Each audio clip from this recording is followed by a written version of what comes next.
Good to have you with us tonight. This is In Real Time on Facebook Live. I'm Costa Maragos. So are you one of those people working from home these days?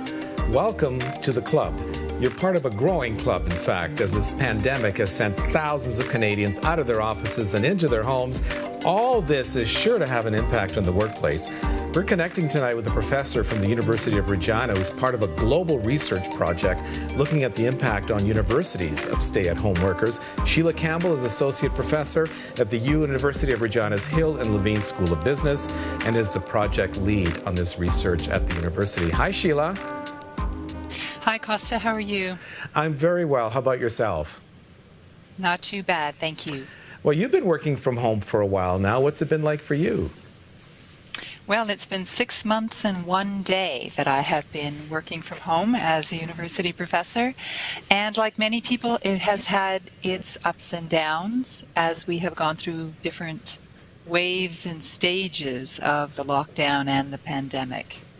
When you talk about ups and downs working at home during the waves of this pandemic, what exactly do you mean?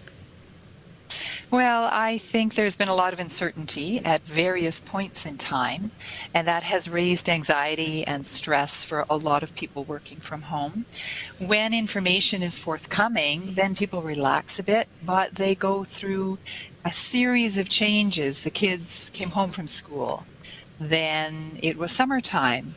Then the kids went back to school. So we have all had a number of different adjustments that we have had to make while we're still being discouraged from lots of social contact, and many of us are being discouraged from going back into the workplace in large numbers as well. Well, the campus community, and this is probably the case at all universities, is a vibrant place, socially speaking. There are a lot of interactions in person that's critical for teaching, for research, all sorts of things. So I'm just wondering what impact that has on university life if you can't be there. Well, most people think of the university as that front-facing student engagement teaching environment, and that's very true. And the academic staff who are in front of a classroom have had their work experiences completely turned upside down for the most part. There are a very small number of classes this fall that are going forward in a very, very careful face-to-face format. However, most of us are teaching in a remote delivery kind of format. And it's something completely new. As a format, it means learning new technology, and it means being separated from the students.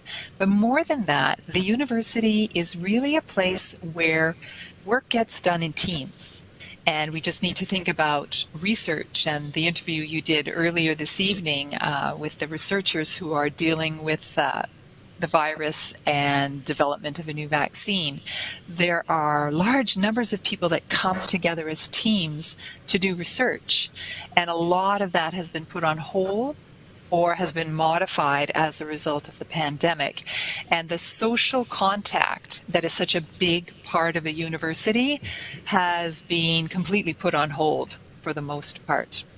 And the university is not just the academic faculty, but in fact, the majority of employees at the university are professional, administrative, and technical staff, like you would find in many large organizations, doing a range of work and providing lots of different services, both behind the scenes, student-facing, and public-facing. And they've been working from home as well.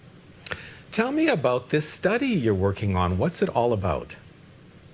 So this is an international study that addresses the workplace and the workers in Canada and Australia who are located in universities. And we are expecting that when we're done, we will have 15 distinct university campuses across those two countries who've participated. And at the moment, we've collected data from over 10,000 employees, and we're just starting to do preliminary analysis of our findings. It's interesting because we know that there have been layoffs. We know that the economy has shrunk. We know lots of things from these basic economic measures. These are reported in the news all the time. But this study is one of the first, if not the first, that has actually talked to people about how they themselves are affected by what has changed, and also what is going to happen from here on in. So we talked to people through a survey, an online survey, about the ways in which their work had changed and also their desires and expectations for the future. So we asked questions about how people are experiencing this work from home, what is the impact on their work-life balance, their domestic duties, but also their technical challenges in accomplishing their work. And we find there are some really interesting differences. There are differences between Canada and Australia. There are some slight differences based on gender, but not as much as we thought.